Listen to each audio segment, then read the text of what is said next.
క్రీస్తు సువార్త సభలో ఈరోజు రేపు అనగా మే 22, 23న సభలో జరుగుతున్న కూటములు దేవుని మీద నమ్మకం కలిగిన వాళ్ళు ఎవరైనా సరే, ఎక్కడి నుంచైనా సరే, కొచ్చెర్ల గ్రామం, ఈపూరు మండలం, పల్నాడు జిల్లా ఎవరైనా రావచ్చు. దీనికి ఎటువంటి నో క్యాస్ట్ ఫీలింగ్స్.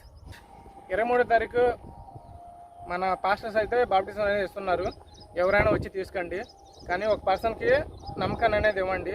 ఇట్లా బాప్టిజం తీసుకున్నా కానీ బాప్టిజం అనేది చెడు అలవాట్లని దూరం చేసుకోవడానికి మాత్రమే, కానీ మీరు ఇంకేం చేయడానికి కాదు.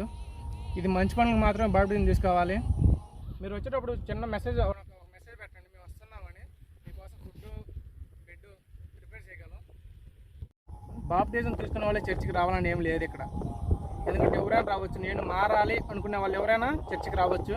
ప్రేయర్ చేసుకోండి, చర్చికి మీ ఇష్టం, ఎక్కడికైనా వెళ్ళండి, కానీ చేంజ్ అవ్వండి లైఫ్లో.